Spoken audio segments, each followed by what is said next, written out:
How are you amongst the 16 million people who suffer from hay? And me. Yeah, and you. 16 million people who suffer from hay fever each year. Over the next couple of days, the pollen count is expected to across England and Wales. But don't fear, Dr Zoe's here to explain why there's still time to get ahead with preventative treatment. Is it? Is there still time? There is for grass pollen allergy. No. How do we know which one we are? It's usually the time of year you're affected. So if your hay fever starts in March and gets better in May... Yes, that's what happens to me. That's tree pollen. It's too late for us. Oh, so we're trees. Save yourselves, everyone. We've got the forecast here for the next 3 days, so it's going to be Go on, do your best weather, gal. So here we have on Thursday. You can see in the south of the country... Look at the flourish with the hand. If you're living in Scotland, then maybe you'll be OK. So yeah, Thursday, and then we've also got Friday and... We've also got Saturday. So if you suffer from tree pollen allergy, it could be quite bad over the weekend. Oh, no. The commonest hay fever, though, is actually allergy to grass pollen. Is it? And for people who have that allergy, it's unlikely to have started yet. It tends to start in May. But now is the time to start using your antihistamines, your nasal sprays or whatever medication you use, because if you start using your treatment about 2 weeks before your symptoms start, you can actually prevent the chain reaction that's involved in hay fever from occurring. Some people get it all year round? Because obviously grass is there, but is it because grass starts growing, like aggressively, I suppose, like in the springtime? Yeah, exactly that. So grass tends to run through till about July, August, and then some people have weed allergy, and that comes later. So actually, the pollen season can run almost through the year. The winter months, where there is no pollen, then people get coughs and colds and flu. So, but actually, I would say if you're having symptoms all year round, it's unusual to be allergic to all these different types of pollen. So get it checked and make sure there isn't anything else going on. Right. Can you ever grow out of hay fever? Because I'd love to be that person who never takes it anymore. You can. I think it's about 20% of children who have hay fever grow out of it, but by our age, we're in there. Stuck with it. But some people, we don't even really know why. It can get worse as we get older. It can get better as we get older. Yeah, because I've met people who have never had hay fever before, and then, like, last year, they were like, I've got hay fever. Me, that happened to me. Is that what happened to you? 3 years ago, I started getting it. From the tree, I think, from seed.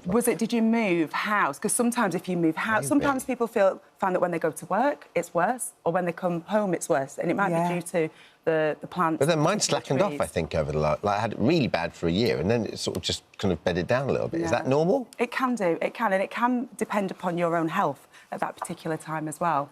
So if your immune system is more sensitive for whatever reason, then you might have a worse year with it. So obviously we're sort of bred to think just you take an antihistamine and get on with it, but there's quite a lot of things you can take, right? Yes, there are lots of things, and these are all things that are available over the counter. So usually what we recommend as first-line treatment is a non-drowsy antihistamine. Yeah. So you're looking for cetirizine or loratadine, and it's a once a day. So we've got some examples. Are they the same thing? They do the same thing? They're two different types of antihistamines that some people find one works better than the other. And then we've got nasal sprays as well, and some people benefit from eye drops. But a key point on this, if you get the branded one, so this is cetirizine, it's a branded version, 14 tablets, you're mostly likely to pay more than £5 for that packet. If you get the non-branded one, this is 30 tablets, you might pay £1. But if you go online and shop around, you can actually get 5 or 6 months worth for the whole season, your tablets, for less than £5. So I would say to people out there... And how do we know what brands to trust in that regard? So it doesn't matter what brand it is. You're looking for the key ingredient. It should have cetirizine 10 milligrams, or it should have loratadine 10 milligrams. And whether it's a branded one that's very expensive or it's a much cheaper one, they all have the same standards to fit to. Okay. So it'll do just as good a job. Right. So there's no need to be paying over the odds. So would you use the tablets with the spray as well? You can do both? You can do both, yeah. This one's fexofenadine, which if you're not getting relief from those tablets, then you can try this one. Is that a little sort of up the ante?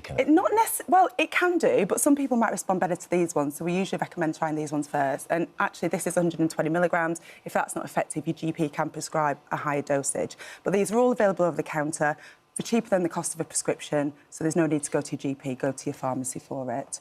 A key thing about nasal sprays is there are 3 mistakes that people often make when they use these. So they often try and point it upwards, and really you should be pointing it just in. Really? So the best way to get around that is just tip your heads forward when you do it. People push it right to the back, when actually, if you think about what you're trying to do, you're trying to get the spray to land on the inside of the nostrils.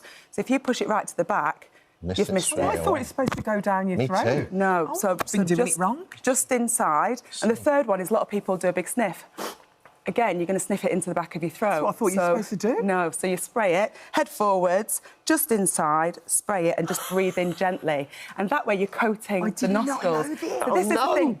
Loads of people get it wrong. And if you're not sure and if you forget... That's all sprays. That's what the point of the sprays is. The nasal spray is for inside the nose. And actually, some of it will still get into the throat and some of it travels up towards the eyes. But, yeah, if you put it right to the back, you're missing the main spot. And if you forget that, then just ask the pharmacist to show you, do a little demonstration. Obviously, it's easier said than done. I'm sure me and you are in the same middle of the storm at the moment with kids for that. Yeah. So what kind of stuff should you be giving? So for children, we usually recommend chlorpheniramine, which people might have heard of Piriton, which is a brand name, but again, you don't need to get the branded one. Now, this is a drowsy version, which actually, when children are going to bed at night, isn't always, a negative side effect. You've got hay fever. Really open wide. So for young children, we tend to recommend that. You can take it as an adult as well, so especially if you get a lot of nighttime symptoms, then it might be worth taking that. So you can take the children's one? You can take, well, it comes in an adult's version, adult's tablets as well. We've got some eye drops here as well if people have eye symptoms. That's another nasal spray. And the other two things I've got to demo, this is an air purifier. This is a little tiny one, so if you've got a little small home office, this might be suitable. For bigger areas, you need bigger ones, really. So that can actually remove the pollen from the air. That's wonderful. And then some wipes as well. So just thinking about keeping surfaces clear. So when you come indoors, if you're someone who suffers from hay fever, if you can get in the shower, wash your hair, take your clothes off, put in the washing machine, you're getting rid of all that pollen, unless it's jeans, because we don't wash jeans, do we? No. Apparently not. every four times that you wear it, then you wash it. What about... You can carry that. You can just wipe your face. You know, you can use Vaseline inside the nostrils to stop the pollen getting in. I've seen some of those pots that you can get in quite cheap shops that are about £1, and they're little pollen pots, and you just put it in your nose. So it just traps the pollen, just physically traps it. It sticks to that instead of getting into your nose. You wanted to mention other things to ease symptoms, because it's like you said, having a shower, avoiding too many spicy foods. Is that right? Or? No, so eating spicy foods. So eating spicy foods can actually help because it thins the mucus layer. So it helps you, because when you're all congested, you've got a thick layer of mucus. So spicy food helps you thin that down. Right. So eat spicy foods, but avoid alcohol, because all alcoholic beverages contain histamine, and it's histamine that's causing the symptoms, so that can exacerbate symptoms. You've got to stop that drinking. So there we go.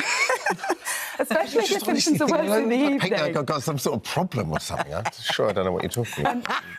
One does protest too much. What about... the weather's interesting, isn't it? There's a little warning I really want to share. Yeah, go on. There are some private clinics that have been advertising steroid injections for hay fever. It's called triamcinolone, and it's actually been banned. It's used for other things, but it's been banned as a treatment for hay fever. Really? There is no injection to take for hay fever? Well, not this steroid injection. There is another type of injection. And what do you think of that? What do you think of the other? So the other one is immunotherapy. So you may be referred, if you have severe symptoms and none of this is working, ask your GP about referral to immunology, and they can do immunotherapy. And that's where you take either a little tablet under the tongue or small injections, micro doses of the pollen that you're allergic to over many, many months or even years. I heard vitamin C is really good for you as well. Is that true? Vitamin C can help support your immune system. Ginger, there was a study which showed that 500 milligrams of ginger extract, which if you were to have the actual plant, like a good nub of ginger every day, ginger shot or something, can be as effective as taking an antihistamine. Smash that. So if you like ginger, or 4 cups of ginger tea, but made fresh with the actual ginger. What about local tea. honey?